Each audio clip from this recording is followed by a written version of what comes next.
I'm going to do a card reading on something that's really topical right now, and that is, should I start mixing with other people again? Right now it is the 11th of May 2020, and I am in Mallorca, which is part of Spain, and they have, as of today, things have changed quite drastically here, and our quarantine has not entirely lifted, but it has reduced significantly, and so now we're allowed a lot more freedom than we had before. And one of those freedoms is that we are allowed to meet up in groups of 10 or less, either in someone else's house or out in a public space. I don't think we're allowed to go for a walk as a group of 10, because there are still strict rules around when we are and aren't allowed to go out for a walk, and how many of us are there allowed to be, and how far we are allowed to go. But we're allowed to go to cafes and bars and restaurants, and there are lots of shops open now, and so I think in those spaces you can gather as a group, and I feel quite conflicted about this personally, and I don't know, this time right now is causing me to feel quite opinionated about many different things, and to be really polarized with the way that I'm thinking too, so that one part of me totally and utterly agrees with one explanation, and then another part of me totally and utterly agrees with another explanation, and I find myself trapped in the middle like a rabbit in headlights, not knowing which way to go to get out of the middle of the road as the car is coming towards me. And so I wanted to do this reading for myself, for my own interest and guidance, and also I thought it would be quite helpful to anybody else who is feeling the same way right now, which is just a little bit perplexed and confused, because one minute we're told we're not safe and we need to be in quarantine, and the next minute suddenly it's like, oh, it's safe to go outside again. And yet, you know, there are still cases out there, and there are still new cases happening, and I don't feel as safe as a lot of people obviously do, and I don't feel that just being vigilant is really enough protection for everyone. Definitely not enough protection for me. So I'm going to do this reading based on the question of, is it safe to meet up with other people yet? And see what the cards offer. So the deck that I'm using today is the Animal Tarot deck, which is very different to anything that I've done a reading with previously on these videos, because it's the first one that I've picked that has animals in it. It's probably one of the few decks I actually own that have animals in it. Certainly the only deck I have that is focused on animals, although I have a dog tarot card deck, but that's very different in nature to this. And what struck me when I opened this deck, because I haven't really used it much before actually, I confess, I tend to buy a lot of decks because I love them, and I see the pictures and I'm like, oh, I have to have that deck, and then I get it, and then I don't necessarily use it for ages because I have my like firm favourites, and so when I'm doing readings for people I prefer to use like my favourite decks as opposed to one of the new decks, unless the client is specifically drawn to that deck, and then obviously I'll do the reading with that deck. So I thought it would be a good day to break out this deck because it is a very new date here today.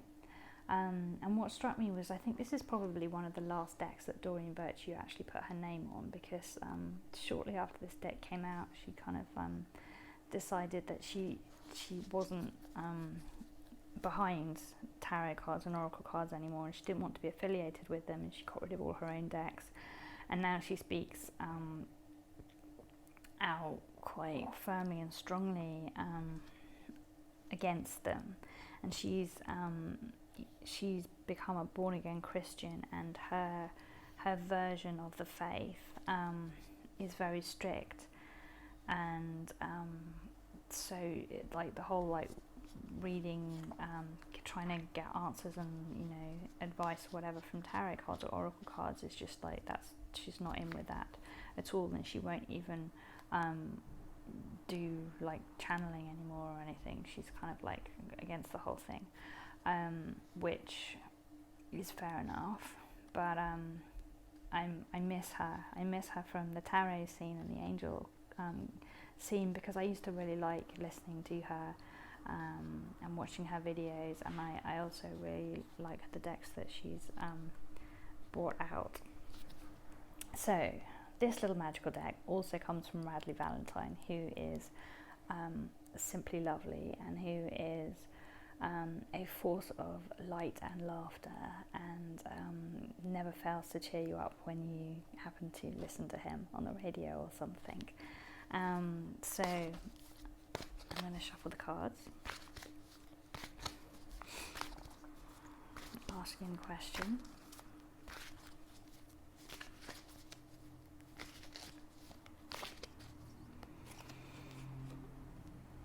Okay.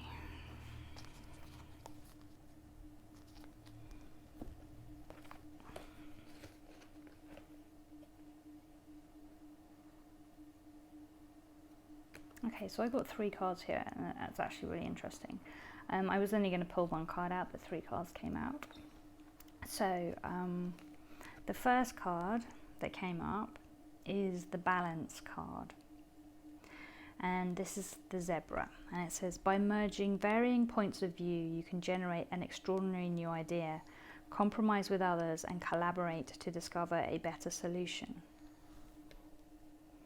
So that's that card, which is a really beautiful image. I love the imagery on these cards. Some of them are just beautiful. That one's really peaceful and calming. Like I could sit down next to that zebra quite happily and meditate. And so this card is basically saying, okay, it's answering the question in the sense that it's acknowledging there are 2 different points of view here, or there are various points of view, and it's basically saying by merging them together, you can generate a new idea. So instead of deciding what to do based on left or right, A or B, so-and-so's opinion or so-and-so's opinion, it's like, no, take all of these things together, bring them together, merge them into your own creation. So basically, if you imagine that every opinion or thought or idea is,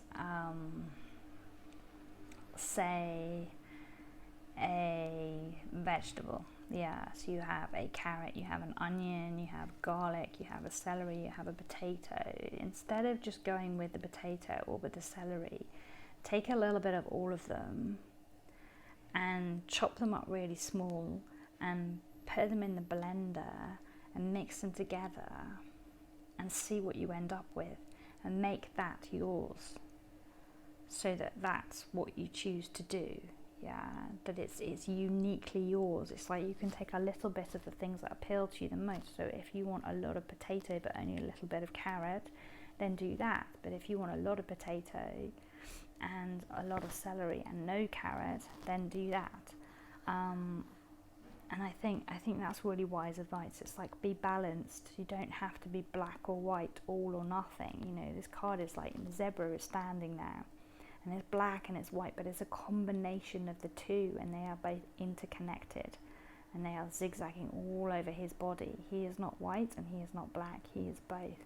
And then he is standing there by the lake on the edge of like a hill, but yeah, he is upright and he is grounded. He's not sloping, he's like level-headed. And even though there are all these like kind of birds flying around his head, he's looking forwards. He is focused. He is not distracted. And so, like, come up with your own new idea, and then come together with others and discuss what to do with them, and collaborate to discover a better solution. So compromise in your collaboration to come up with a better solution. So maybe the solution is that you can meet up with a friend, but yet that meeting involves a lot of social distancing. So, you know, you stay like 3 or 4 meters apart and you wear a mask. Or maybe, you know, you meet up with a friend but it's only one person and not 10. And maybe you need to speak to that friend and just find out a bit more about their timeline over the last 2 months and their connection with other people, so that you can work out whether that is a risk that you are comfortable taking or not. But this card is basically like this zebra has 1 foot in the water, so it's kind of encouraging you to put 1 foot in, yeah. Not jump in head first, just put 1 foot in and see how you feel. And if you feel comfortable, then you can go further, but don't rush, take your time, be slow. So that makes a lot of sense to me. I like that card. That's a very good answer for the question and for the situation. And then the next card that came up was the Hermit.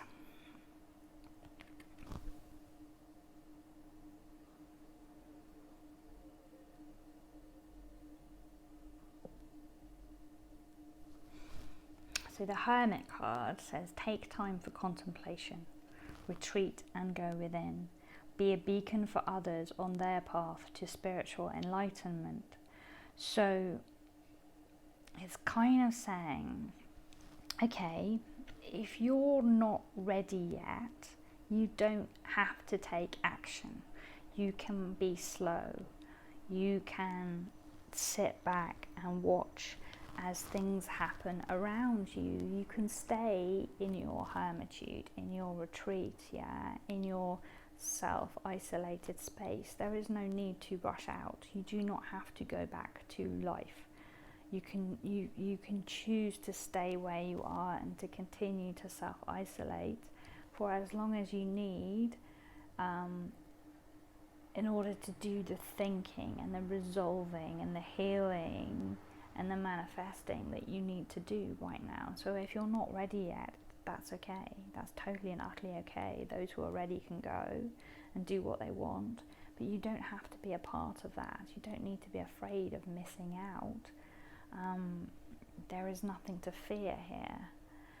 And basically it's saying, if you do that, yeah, if you don't rush out there, and if you don't feel like you have to keep up with everybody else and be the same as them and doing the same as them and thinking the same and feeling the same and acting the same, if you can stand true within yourself and your center and be authentic to yourself, and don't give away your integrity, don't lose it, don't compromise it, if you can do that, you can serve as a beacon for others on their path to spiritual enlightenment.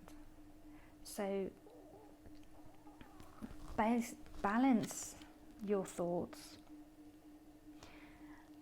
and don't be just black and white. Be a mixture of everything. Yeah, be all colours. Be a rainbow in your opinions, and then balance them, and then make up your own mind and dip your toe slowly into the water to figure out if that's going to work for you or not. There is no rush. Take your time.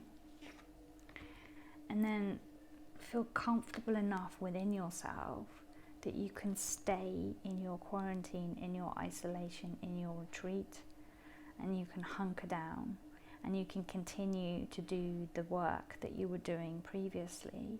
And you can then, by having done that, you can then maybe act as a resource for others who need help and guidance and focus and centering and support and holding, and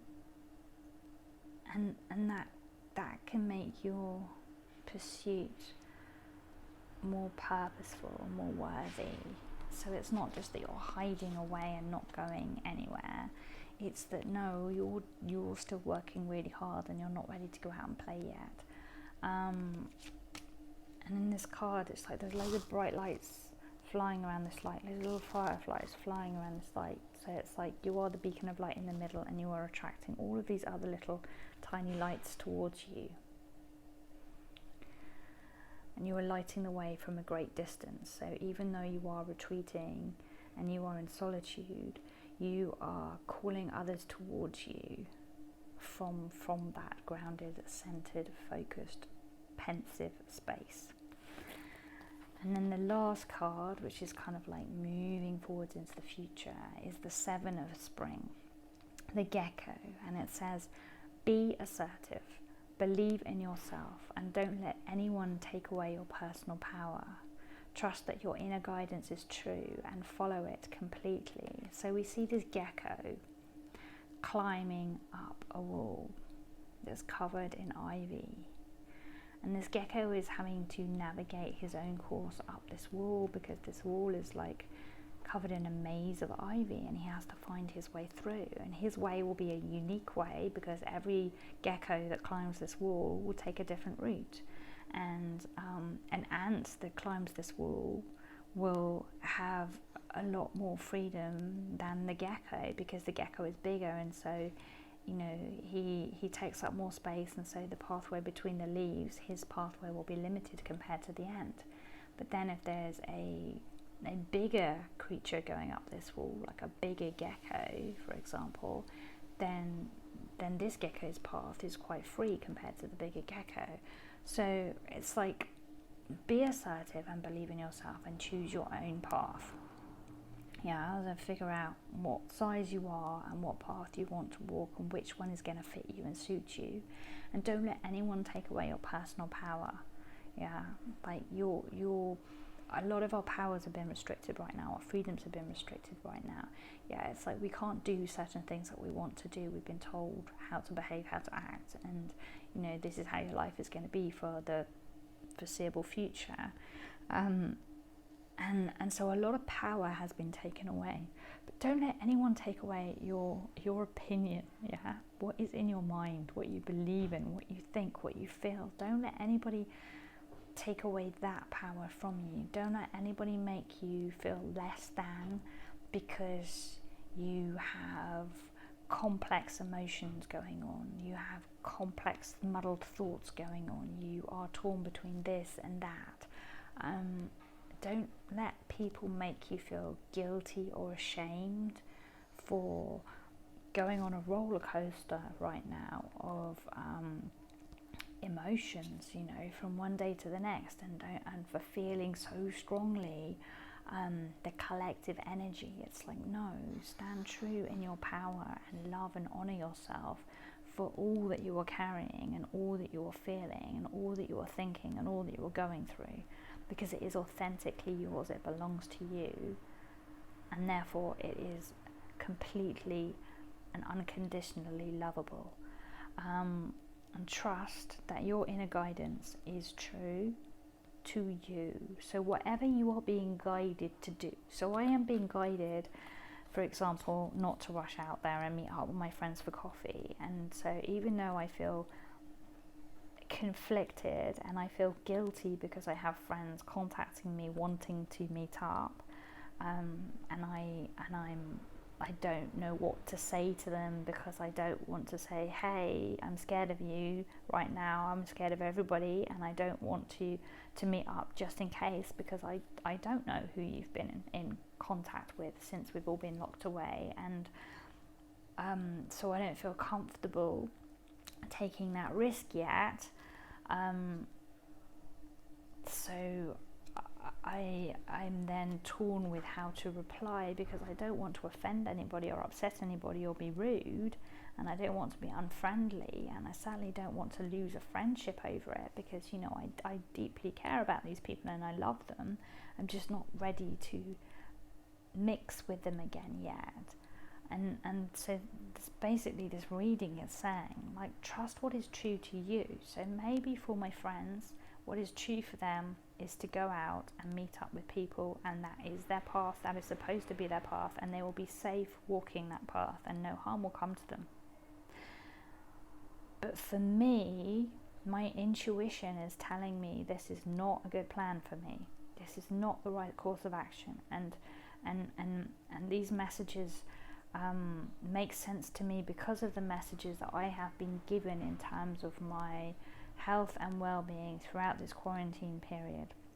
And it's like at the very beginning I was really tempted, because I do not like to be controlled, and I am quite stubborn, and I value my own thoughts and my own mind, and that's a result of like many things that have happened in my past that have made me, I guess, a little bit more territorial over that stuff than perhaps other people. But like, so at the beginning I was like, well, I'm going to go out for a walk every day still, and I'm just going to pretend that if I get caught that I am walking my dog, because I have a dog. So I was like, well, I'm going to go out with my dog, and if I get caught, I'll pretend that I'm walking my dog, and I'll pretend that we've just come out, because you're only allowed to go out for like 5 minutes, I think, for a dog walk, and you're not allowed to go more than like 100 meters from your house. And I think that's changed. Obviously that's changed now, but that was the rules in the beginning. And I was all set to do that. And then I injured myself, and I injured both of my feet trying to exercise inside, because everybody was jumping on the exercise bandwagon at the beginning, like, yeah, let's exercise inside, and people were putting up videos and everything, and I got really excited about it, really motivated, and I was like, yes, this is going to be a great thing.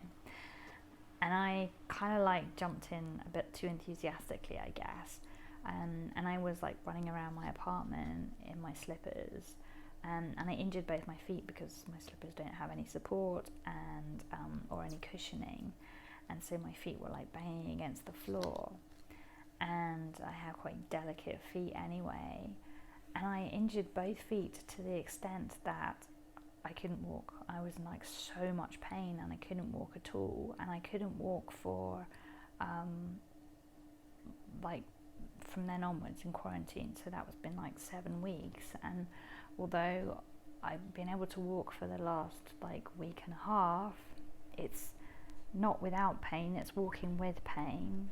And if I, like on Sunday I went out for a walk, the only time I've been out, and I felt like it was okay, I need to go out for a walk, otherwise the longer I leave it, the worse it'll get, because it will get busier, and I've left it more time, and so that it will be more and more alien to me and more of a big deal.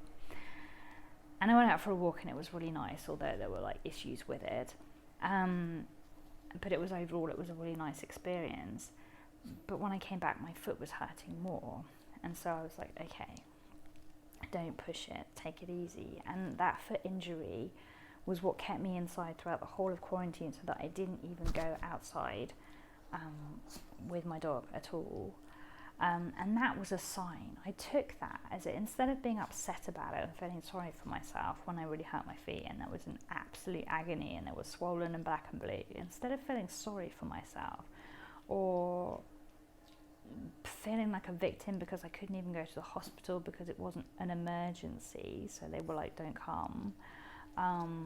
So, you know, that was a really, really strange experience to like have an injury that would normally require a hospital visit and an x-ray and stuff and be told not to come. But I took it as a sign from the universe that I was not supposed to go out. And then like several other things have happened within this quarantine period that have also kind of like, every time I've tried to like go in a certain direction, they push me back again. And I've had this previously in my life, so it's something that I take really seriously and I believe in. And I think that overall this reading is saying that. It's saying trust what you feel inside, trust your inner guidance, trust your intuition, let that guide you, let that light you. If you feel like going outside and meeting up with your friends is a good thing to do, then go for it. Yeah, if in truly in your heart and in your gut, if that feels like it's safe and that it's right, then that's probably the right thing to do for you. But if it doesn't feel right, please trust that, because if it doesn't feel right, then it isn't the right thing to do. Sorry for the wobbles, by the way. My little dog is walking around my bed right now, and she's jogging the little table setup that I have with my iPad. She's hustling me. She's bored. She wants to move. I'm being hustled. such is the nature of like trying to record stuff at home, in a basic setup kind of way, but it adds to the fun of the journey. So yeah, last thoughts on this reading are basically like, have a balanced sense of opinion. Yeah, balance your thoughts, balance your mind, don't be polarized. Take whatever time you need away in silence, in stillness, to think and formulate your opinions, and know that in doing so you will act as a guide to other people. So know that what you're doing is not stupid or pointless or a waste of time, and it's not you shying away from putting yourself back out there. It's not you being weak, it's you being wise, and it's you actually leaning into your strength. Yeah, so if you feel like your center will be challenged by going outside again, back into life and the chaos and the push and pull of that, and if you feel like your energy will be challenged by doing it and it will deplete from you, then stay at home and keep recharging that power and keep putting it out there in a positive way, whether that's like a blog post that you write, a blog that you write regularly, or photos that you put out, or little positive comments or asides, or the people that you chat to on a regular day, just keeping up with that. Whatever way that you are shining your light right now, keep shining it. And then the last card is basically just be assertive about whatever you choose to do. So whatever you choose to do, just be assertive about it. Don't let anybody else sway you, and pick your own path through this whole mess. Yeah. So it's all been a bit of a mess, and it's going to continue to be a bit of a mess. And there are other people making decisions about what we can and can't do moving forwards, and those people making those decisions are probably prompting people into certain courses of action. So like if you're told, hey, you can go out and have a coffee now in a cafe, you're going to feel like maybe you should go out and have a coffee in a cafe. But this card is saying that if that's not who you are, or what you feel guided to do, or what you need right now, then don't do it. Pick your own path. And in doing that, that's the best way to stay safe. So I hope that helped to clear up that issue for you, if it was one that you were experiencing too. I hope that you enjoyed this reading. I hope that me adding a bit of my own personal story to it made it more accessible for you, and easier to relate to your own life. And check out my website to find out more about me. My website is lemonrosepetals.com. There's a lot of information on that website about who I am, what I do, and the different forms of healing work, with like explanations and definitions about all of them. So there's quite a lot of useful information there about stuff that you can learn as a resource. Also my Instagram page, Lemon Rose Petals, that has a load of readings on it too, and all sorts of other bits and pieces, and obviously my channel. Subscribe to my channel, and you can follow my other videos as I post them, and check out the ones that I've already done. And I will see you again soon in this space.